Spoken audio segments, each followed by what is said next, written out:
Yes. So maybe for them, you don't get turned on a little bit? Buddy, you better be. Yeah, dude. Welcome to the Jackson and Joe Show.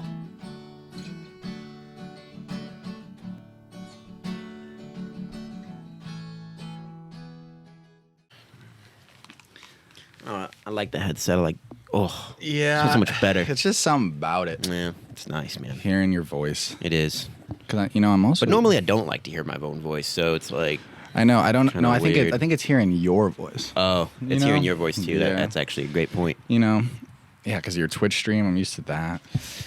Yeah, I don't get it, man. People say, like, I have like a decent voice or, like, even been told, like, a good voice for streaming or some shit. I don't know, bro. I think... I listen to my shit. I'm like, I'm fucking weird, bro. Yeah. I've always thought I've had, like, I always feel like I have, like, a nasal in my voice kind of thing. Yeah, me too. Like, Like, you're congested. You're not... Yeah, like, there's clear. no way I could ever sing a good note. Mm-hmm. Kind of thing. It's... Yeah. My dad used to say I couldn't carry a note in a briefcase. Yeah, pretty much. It's like, damn. Pretty much, though.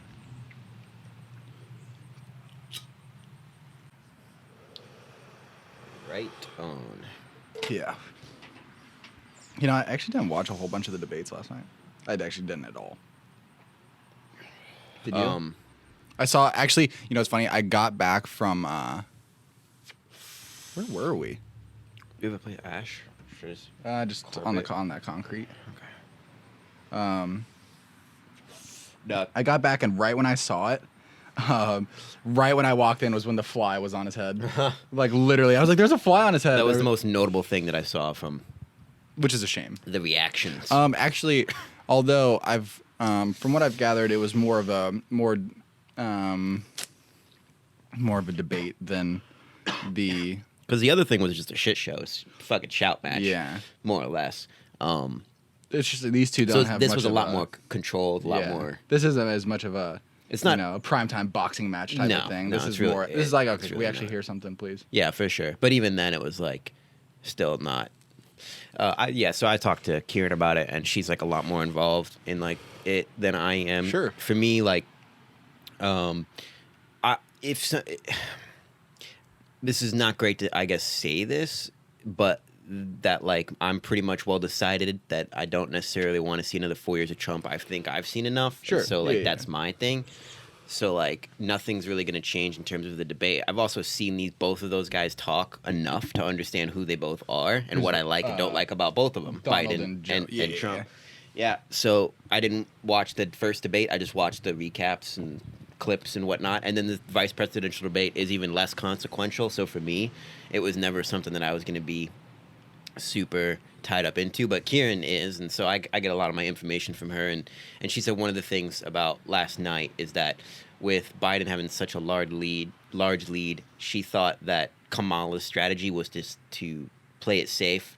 You don't need to do anything crazy. You just have to like literally be there, and it was a more of a thing for Pence to try and gain some more ground, because he's a presidential candidate in 2024. I think that's what the Republican... That's his plan, or like that's a Republican thing. Mm-hmm. I feel like he hasn't really spoken in 4 years. No, Mike Pence. He's a well-spoken guy. He's a fairly well under the radar guy. Well-spoken. I mean, maybe he's well-spoken, bro, but he's full of shit. Sure. From when I've listened to him. Yeah. There's a difference. I mean, well-spoken doesn't mean I believe everything coming out of your mouth.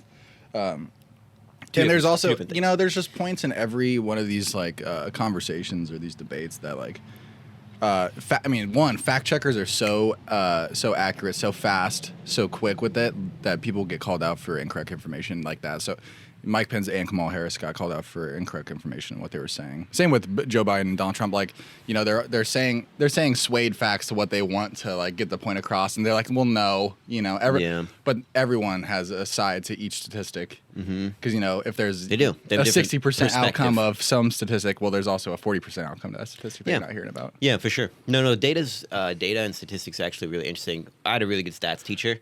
That really showed me how like literally 100 people could look at the same exact data point or like piece of information, and they would take different interpretations of what that data means.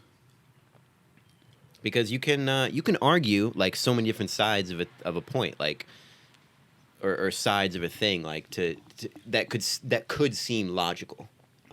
So it's that's easy to really like persuade, and it's easy to persuade people with data, obviously, right? Yeah, But like you can curve that data to really fit what you really want, and like you can do it, and you can do it logically, and you can do it coherently, and like like you said, you're well spoken. Like you can really get there. But then that doesn't necessarily mean what they're saying is necessarily true.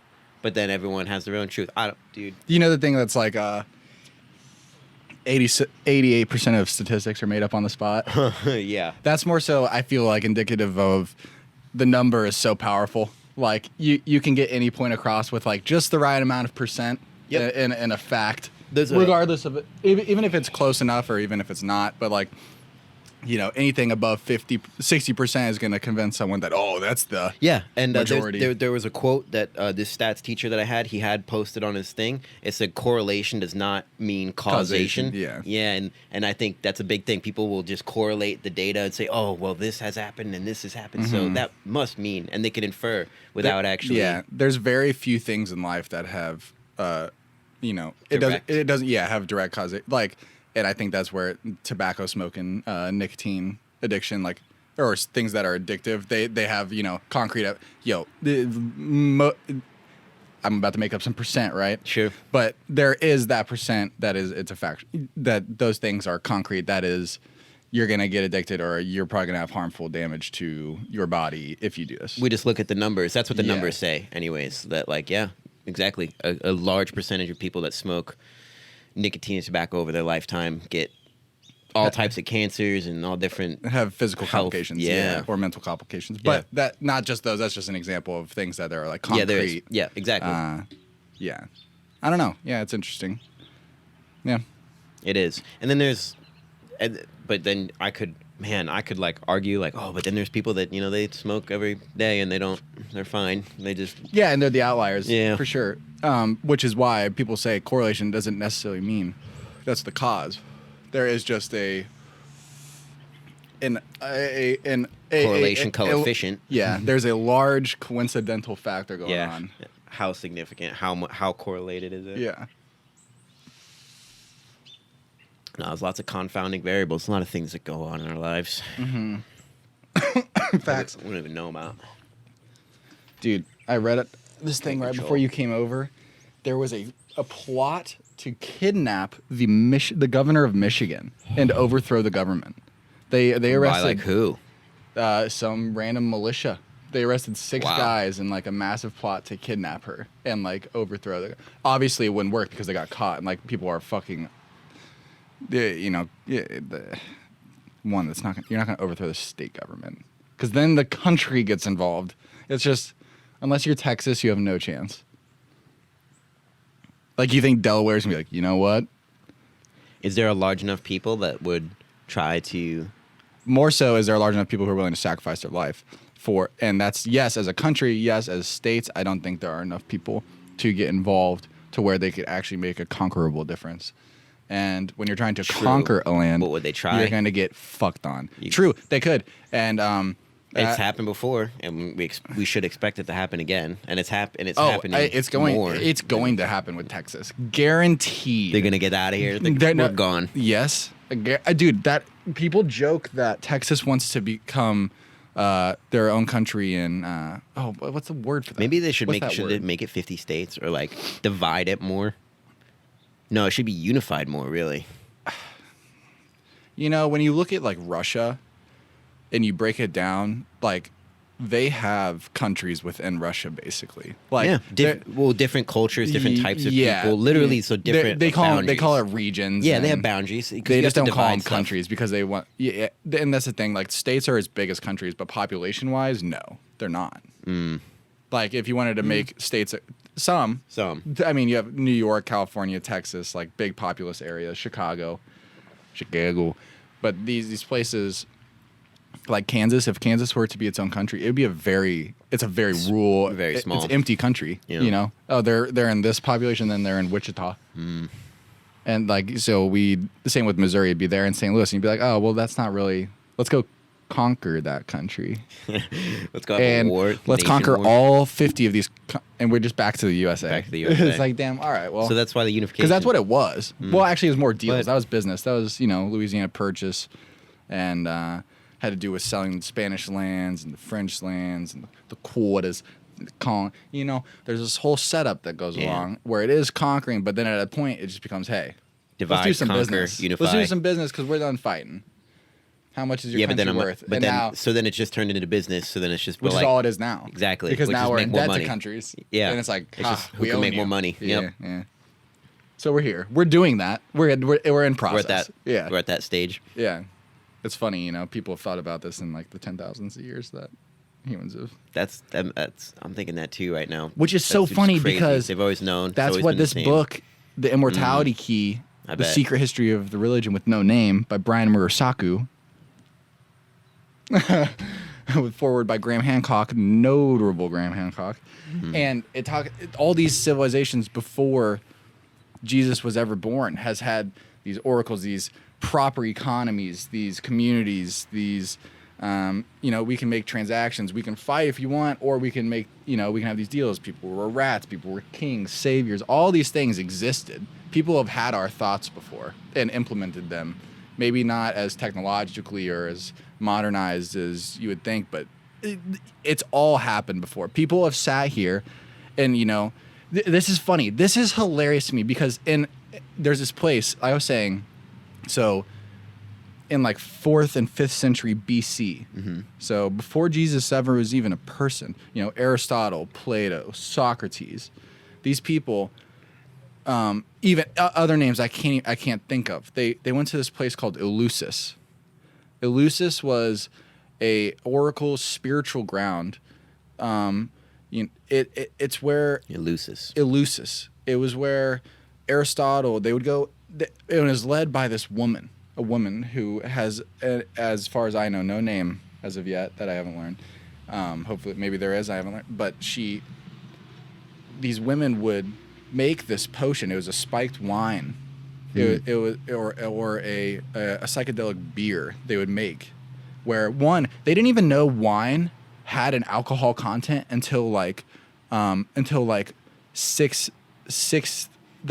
year 6 in like AD, when a whole community of people were just dying so fast because they were drinking so much wine. This community drank so much wine, and what they used wine was for muddling and mixing with other herbs and spices and toxins too, which they thought created the effect of, but the wine was getting them drunk along the way. They just never realized it was the wine doing it. And so this whole community was dying.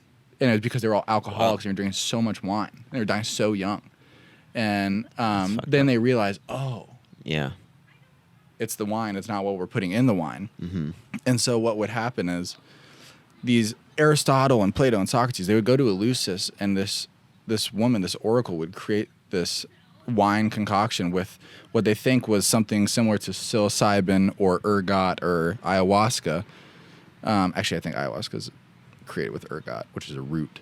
But they would go there and they would go there not to learn, but to have these experiences, in which these experiences, they would go back and say what they've learned. And this is just how they got their wisdom, and they would have these experiences with God or with the universe or with love. But if love was an entity, like people feel when they're on psychedelics, and they would come and they would translate this as much as they could. And that's what everyone who takes psychedelics, they try and come up with the words to say their experience, but they never can fully, comprehend or say it. And they would come here, learn or experience, and go and translate it to the world. And this is how they believe modern Rome and Greece were formed, were based off of these experiences with, because when you do these, the ego dies, and ego in Greek is I, the letter I. So that's why we say I in our sentences. Like, I am going to do something, or I want something. It's like, oh, you're being selfish. Your ego is getting to you like, oh, I want to achieve something. So they would go and have this experience where I would die. My ego would go away. And I could see life and our community and our economy and how everyone's reacting and our political ideologies and our country's interactions with others. I would see it all without a selfish view without any egotistical view. I would just see it for what it was. Yeah. And I would come back and I would give my advice on what I think we should do. And, you know, I would tell you what I've experienced and how I see what I see now and why I see it. And that was a place. And now, modern version, full circle, it's just me and you. We're hanging here. We're expressing Same our thing. ideas to each other. But we come weekly and we're just like, with what we've learned in the world. And now we're here having coffee, you know, a mixed beverage. Talking about, Caffeine. thinking about what they were thinking about, reaching higher levels of consciousness, if you will. I Looking think at is our what it- society, looking at our personal relationships and everything. We're having conversations. And yes, they don't mean a lot to everyone. But if we had, you know, thousands of people having these conversations right now, if we were all talking, having this conversation, like think of how many people would leave in 2 hours. Not one, glad they had that conversation with, you know, people they don't know. They talked to friends, they met people, they had social interaction, which is a great thing, positive endorphins being released, but maybe had conversations they never had or perspectives they never heard on things. And, you know, I think that has a lot to say. There's a lot of benefits that come from There are. changing your perspective, meeting people in different ideologies who have done different things. Not, you don't have to do psychedelics, but who have lived different experiences. And I think that one Daryl Davis, the African American piano player who ended up going and taking the hoods of KKK members, he would just go meet them. And there's this I can't remember who wrote the book Contact, but Contact is the key to like changing perspectives. So when these people they really just don't, they've learned all this stuff. They've never met a black man in their life, but when they go and meet him and they talk to him, they're like, wow. He's way smarter than us. Mm-hmm. You know, this guy's so full of love and he's like taking us in and he's making me feel like one, they start feeling guilt when they're talking to him because he's so bright and he's so smart and lovable. And they're like, oh my God, like I've just been so, like, and so they just give up. They're like, man, they feel horrible. And they've had an experience. Mm-hmm. And so now they can go share what they've learned rather than say they were to be like, I don't know, rather than seeing it happen or learning about it and then being like, but they felt it firsthand so they can, I don't know. Fuck, man. Life. It's amazing what that guy has proven like can be done, I think, with love and like higher levels of consciousness like that. Just talk to me. Yeah. You know, just talk to me. Let's just talk. Maybe we can maybe we'll come together in some cosmic collision of a thought we've both never had. You know? Those are the best feelings. When both people get a takeaway, that's nice. For sure. And I feel like, yeah. And that's kind of where I think it's interesting that I love the fact that there's so many spiritualities and religions, political ideologies, because it gives someone who has, it doesn't matter if, that's where the ego comes in, is because you choose all these things based off of what it means to you and how you feel and what is going to benefit you. And that's what a lot of people are asking. That's what people ask in politics is, you know, don't just think about yourself. Think about everyone else. Mm-hmm. But that's so hard, right? It is. Yeah. And that's even in like faith and religion, you know. I'm supposed to be praying for everyone else, and I'm supposed to be hoping. Yeah, but it's that's the karma thing. It's going to come too. back to you, though, you know. And you're supposed to pray for yourself, but that's the thing is like doing unto others is so beneficial because it'll bring it back to you. It's the most beneficial thing to you in the long run. Mm-hmm. But that's like the long game, Mm-hmm. But this is also. and everyone plays the short game. But I agree. Yes. Yeah. You think in the long run, but you're doing the short run, and then you forget about doing the long run. Mm-hmm. But that's one thing is, you know, prayer and maybe opening our ears to politics, reading scriptures or researching. Really, any aspect of doing all that is so much different than diving in physically into that realm of water, you know, diving into that specific water, learning about it rather than actually going and doing it. Like, we we'll just use sports. We talk so much about sports, and everyone's watching a game. Oh, Pat Mahomes, you fucking suck. You throw it. Like, everyone cherishes him, and then he makes a bad throw or a bad catch, and they're like, oh, Tyreek fucking catch. Like, dude, and you're doing fantasy sports and But imagine being those players. It's like your insight and everyone else is just a fool in the mindset. It's like, man, you can't listen to those guys. Not at all. And even the best analysts in the world, the players talk crap on them, or vice versa. And it's like, man, you just got no idea. You have no idea. And there's some that do, right? Right. And then yeah. that's cool because when they talk about it, it's interesting, right? When somebody has been in that experience and they can offer some insight. But then it's like that on shows the the people field with too. the learning curve, though. Right. Yeah. For sure. But that, it takes people with, but also, some of the best, and most of the time the best, like Tony Romo is amazing, but he's played it, he's done it. He's the people who are usually the best at communicating it have done it. They're not necessarily the best at doing it, but they've done it and they've put in their time and they've learned and high level. Right. And usually Super they've done it so they can see it. And that's kind of one thing is it's funny how it's always like that. It's like they see the game in a different way. Yeah, in a sense, their imagination and their field of view is so much. They're great. Tony Romo's great.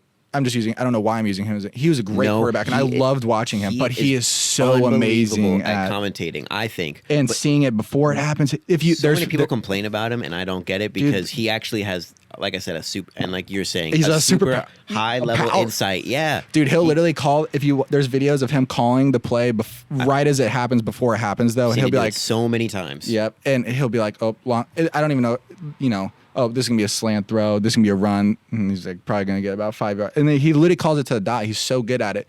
And he may not have been able to translate that in the game perfectly every time, but he's always been able to see it. Got pretty good at it. Yeah. He was amazing. I love Tony Romo. Yeah. And he spent, like, that's why coaches, honestly, are like a little bit older. They've seen the game. They've been able to like, and that's the same thing with Peyton Manning too. Yeah, but he was also just he was an incredible. He's one of the best ever. Yeah, same and Tom Brady. Tom Brady behind the mic is going to be insane. As quarterback and like coaching, you can like. The older you get, the more time you get to see the game, and that's so much more important. It shows like that's really what counts in the end the most. Is like your ability to see the field or see like whatever it is that you're playing at a higher level than the other guy. Not necessarily your physical ability or like your constraints physically. Yeah, you know what really interests me also is that female coach for the 49ers. It also really interests me the people who have she may have played football, I don't know.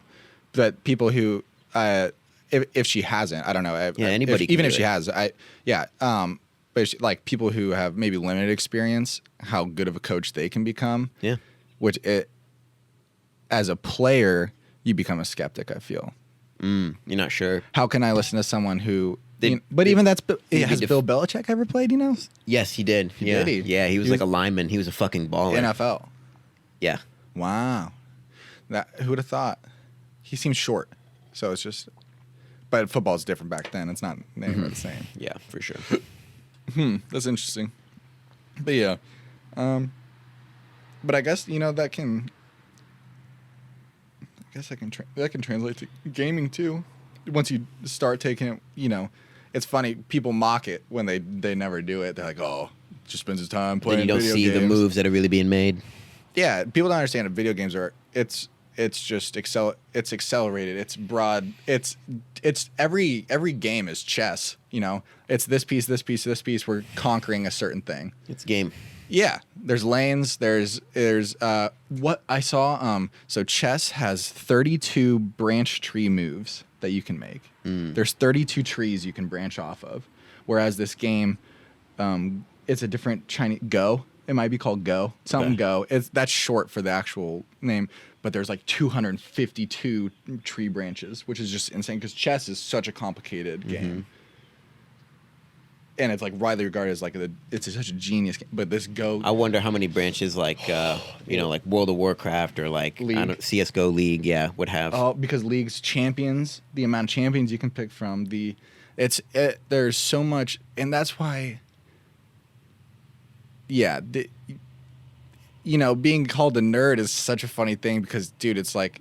Oh, you're really fucking smart, huh? Yeah. You're like fucking it's like, smart. Yeah, bitch you got me. Like, I don't know. And like, I don't even. At least that's the mentality. I don't mean that. Right. Like, no, but that's fine. It's hilarious. Yeah. That's exactly what I'm saying. Like, these games, and it's funny because people who never play them, they go play them. Yeah, you've got to learn the physical holding this or doing this. You've got to learn the physical actual binds to the game. Then you have to learn, okay, I've got those down. I can play simply. Now what's the objective of the game? Mm-hmm. And now how do I go me and the objective and the other players? Can I be the other players? And when you join and you have people who are just dicks or something, it's like, okay, well, two of these guys aren't really. It's like, or, even with it's just so funny. In Warzone, 150 people. Like, well, great. That's the Go game. There's so many ways and places you can land. So, It creates quite the experience. Yeah, and people don't get that. It's really stimulating. It's in a positive way. You have a spider literally on your neck right here. Give it a swipe. Oh, yeah. Yep, gone. Gone? See ya? Like the wind. Oh, my God. Dude, they're all over me. I can feel them. I can sense them. Yeah, these are just little guys, though. They're just little jumpers. I think I'm transforming. Starting to just sense the world in a different way. Yeah, and that's one thing actually about Among Us and it's crazy. Fall Guys is anyone can play and they can kind of get that. Those are true video game experiences. Mm-hmm.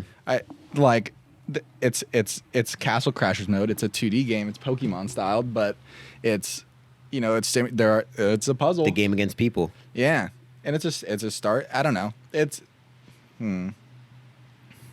There's a lot of skepticism on it for some reason. Is there? On video games?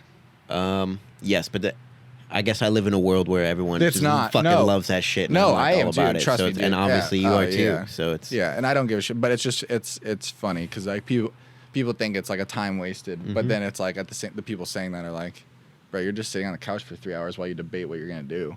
It's like I don't know, I'm just playing the game, man. I'm just moving pawns. Exactly. Yeah. Grandmaster. Yeah. I saw this meme and it was like this 8-year-old in 1952. This 8-year-old boy played 9 of the best chess masters in the world and lost every game. It's just like that. That's amazing. Yeah, it's funny. I don't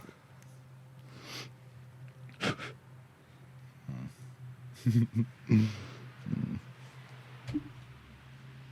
Cheers to that. Yeah.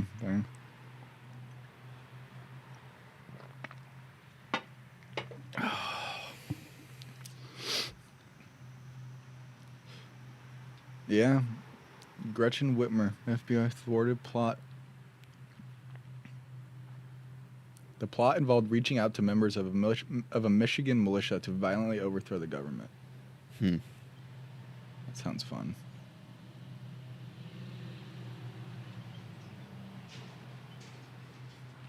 Is that a question that America never answered?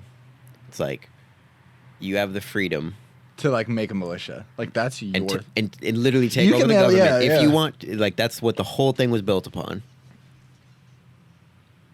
So like, at what point does that become? It's really a decision by a lone person versus a decision when it's like motivated by.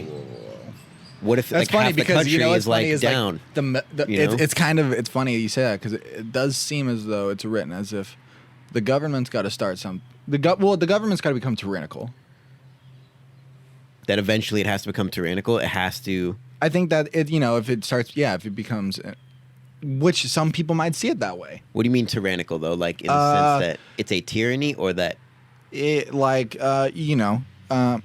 curfews, mask mandates, like social distancing requirements, But then that would have to break. There would have to be people to be fucking literally where we are. Yeah, I know. It's fucking hilarious. Yeah, no, curfews like when you're in the city and stuff. Yeah. There's gonna be like martial law. There'll be like military, like National Guard, military will be on the streets and stuff. Basically, there's probably gonna be like systemic disagreements and involvements. Got that. There's probably going to be like rioting and looting. There's probably going to be like cities that take over certain portions of the city and then hold it down for as long as they can. But then the military moves in and shows that they're fucking idiots. You know what they're going to try and do? What? When the government... see, what's going to happen is like... This is what's going to happen. It's going to be like close to the debate time or something. Mm-hmm. And then what's really going to happen is one of the candidates isn't going to be like, really, he's eligible and he's a good guy, but his health won't be good enough or something. But the other candidate's just he's a tyrant, right? So it's going to be like, this is kind of like a futuristic idea. Like it's going to be close to election time, and like something's going to happen where a pandemic's going on or something, and then the president will get it, but he overcomes it so much faster than everyone else. And then he goes straight back to like these debates, or he doesn't. And then it comes to election time and no one's heard anything. And then we all have to mail in our votes, or online where like hackers, what if someone could steal your mail or send in fake voter ballots? They've already done it. What if, yeah, see, I'm really just describing now. You are literally just describing the most, but it's like, no, that was dope, because it was like you were describing this dystopian future that is like, but it's really exactly what it is right now. Right. So it's like, and I'm kind of just yanking chains because I don't know what the fuck I think of any of it. But like I'm saying, people can see all of this as being unlawful by the government, but also, like we're trying to just be safe and regard the health and safety of the herd. It's funny because people talk, herd immunity. Yeah, how about, we just don't get the herd sick. yeah. Because, what if the herd gets sick? Not good.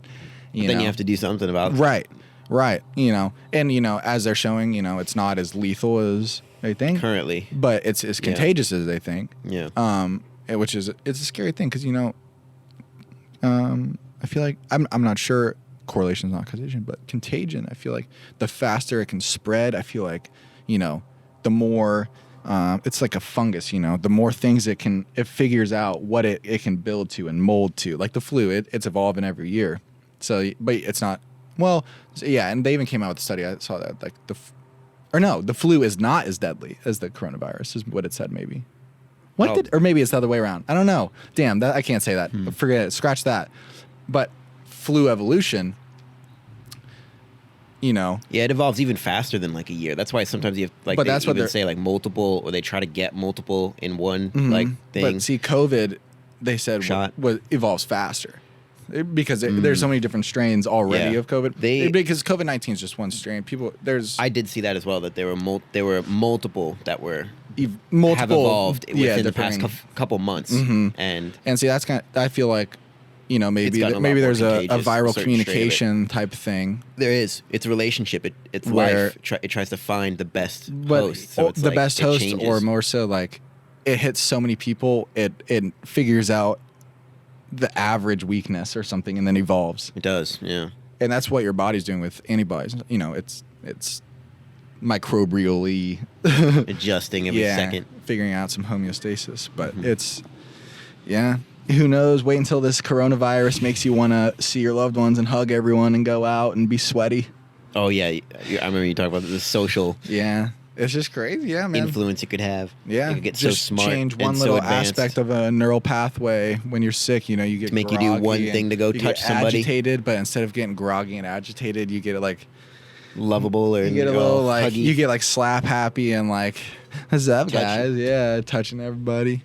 It's scary. Yeah. But watch out. Also, I don't think you should be fearful of living your life. No, you can't. Like don't be worried about touching every surface. It doesn't live on surfaces as long as they thought. I think it was like 3 hours of that disinfectant or something. But then if it's outside in the sun, it almost has no chance of. Yeah. I don't know. I think you just gotta be precautious. Wash your fucking hands. Wear a mask when you're in public. More so, wear a mask when you're in small spaces, elevators, bathrooms, hallways. But like when you're when you're outside, I don't think you're good. Yeah, I think so too. I think it's just I think it's an easy adaptation we can make to society. Like, Yeah. dude, and it's so funny because at work, people walk in without a mask, and I know everywhere you go, you have to wear a mask. You have to. Inside, you have to wear it. I don't think we have current mask mandates, do we? Yeah, you have to wear it. And but once you're seated, you can take it off. Okay, So like once if you're at the at a club, restaurant or something, or like at or bars even, yeah. you have to be seated and like wear your mask. And I get it's not as enforced, but where I'm at, like just straight into the building, like walking around, are all these people, like people just walk in without a mask on, and it's signs, and it's like, yo, it's so simple, and it's like it's just the norm. It's been the norm for the whole year. Just do it, dude. Just do it. Like, what are you doing? I agree. I'm gonna tell you in 3 seconds, and you're gonna scoff at me, and then what? And then what? You're gonna put it on for exactly. That's right. You already fucking soiled it. I know it sucks, right? Mm-hmm. So put it on for 30 seconds and make us all happy. And then chew some fucking gum. Yeah, yeah, because you're breasting and you look like shit. There you go. Exactly. Put your fucking mask on. Easy for me, man. Yeah. Whatever, I man. don't know, bro. Cold War beta though. Pinging on multiplayer. That's a lot of fun. I'm glad. I've always been wanting to do that, especially Pinging? for search. Yeah. Yeah, like marking. Yeah. Be able to communicate, call out. It's just like it's huge. It works. Yeah. Laser target. Although I'm not, Cold War. I'm not a huge fan at the moment. But. Bro, you played the alpha. It was like a totally different build. Like, Yeah. Now we're going backward to the beta. we're going beta. No, we're going forward. No, it's going backward. It's alpha, beta, Zeta. release. Not release. Alpha, beta. Wait, think about. Oh, it's the Charlie. Great. Unbelievable. Yeah. They're like, yeah. It'll be better. It's gonna be 3 years. And I'm like, fix the crouch slide. Don't pre-order it. I'm not. Just play the open. Yeah. No, I honestly, You already did. No, I didn't pre-order. No way. No way. Literally not a chance. Okay. Not after my experience. Yeah. It was fun. It was a change up for a day. You know. They got all the same maps. There's a couple new modes. What do you mean same maps? For the beta. Most of the same maps. It's the One new same map. experience. It's no. There's more modes and there's more. There's a 20v20 on it instead of the 12v12? 12v12, yeah, which is cool. So that's a 40-person mode. So that'd be cool. That'd be fun. Still not BR, but then they have all the rest of the shit that was in alpha, plus another map, which is probably it maybe holds the 20v20. I don't know. So if you have the alpha, You got to delete the alpha and then you can download the beta. Yeah, that's what I already deleted the alpha because it should garbo. But I Yeah, I mean, get it off. Dude, did you see Modern Warfare doesn't fit on a 250 gigabyte SSD, which is like if you're not familiar, for most of you, a 250 gigabyte SSD is like amazing for it to have like in your computer at home. Like, and it like holds mostly everything. I wonder how. So like on a PC, it's like a lot. How big is the PS4? The PS4 is 1 terabyte. Most of them, the PS4s. So It could be like 500. yeah, Some of them maybe. I But was gonna say that thing's probably taking up half, is what I suspect, yeah. if not more. I feel like Yeah, so significantly. it's a lot. So it'll be nice to wipe that one off and just You're gonna delete it all. start fresh. I mean, at some point. Well, not Warzone, I guess. Yeah. Well, who knows what that's gonna be like? I don't know. Yeah. And but then Cold War will probably be even a bigger one. So I got to upgrade my shit, dude, because I need to get SSD that's like 500 or a 1 terabyte SSD. I want to get a new I don't want to get a new console, dude. Dude, you got to get the PS5 for sure. No, do I though? Don't get it for over $300, but get it at $300. Yeah, so in like a year. No, it'll be sooner than that. You'll find one. They're like 500, aren't they? No, not the SSD one. Get the one that's without the disc, no disc space, like slot, cheaper. It's $100 cheaper. That one's $300. The other one's that one's $400. sold on like Fisher Price, some schoolhouse. Fucking Fisher Price. This one's made in like a carbon material, $500. We still got the CD spot, and it's nice. It's got the same hard wire, same hard drive as. I the could be one at with Best the Buy no and I could portable sell slot. this shit, dude. And I would then, really just. This one right here is actually made of a it's you pick it up, it might break, but you set it up, it might not work. But no disc. No disc, dude. You don't need disc. Yeah, I don't know. All I know is like the Xbox that's like cheap as shit. That thing looks like literally Garbo. Yeah. But the Get a PS5 PC. looks nice. I know. I know. Get a PC then. If if see the thing. you're smart, you get a PC for sure. But you could also get both, which is really dope. Because some games Are you getting a PS5? Eventually, yes. Do you pre-order it? No. You can Who did I pre-order. see? You can Yeah. pre-order it. Oh, I maybe don't. that's I my didn't. option. Yeah. Yeah. Yeah, nah, yeah. They gotta work up that. No, I love PlayStation, dude. Yeah, I do PlayStation's too, but I would incredible. never get the Xbox again. No, the PS5 looks awesome, and it's just a computer, Yeah. basically. Yeah. Yeah. Definitely get a computer. You got Discord, you can chill. So many dope games. Although then it's like Warzone runs like shit on my computer, so I need a better computer, bro. I literally need a better computer. I need 2 computers. I need to save this computer for my streaming PC, and then need to build a new gaming PC, and then use that as my power super machine to game on, and then the other one can handle like the stream, for sure. That one can easily handle the stream. It'll be like, hey, use me for something more. Yeah. So we're gonna be running That's cool. That one's gonna be Among Us computer. It's gonna Yeah. be just simple games. Mm-hmm. Great, meant for so much more. Why don't you sell that? Sell that one. Upgrade. Because doing everything on one computer, I realized I've done it long enough now to know on one computer that it would be way better to have a separate setup where I can control everything, and then Yeah. have a setup here where I can like What 2 if different systems. Don't you have that gaming laptop, or does that one Hulk smashed? It's in 150 different pieces. So it has a hard drive, and it probably does have some resale value, but not really. Some scrap value. That one's It's like, yo, we can use the metal. that one's like gone and dusted. You can sell that one to like the chop shop. They say, No, it's like they scrape a little gold off the Yeah. thing. it's nice. Little keef out of the keys. Hey, bro, it's $50.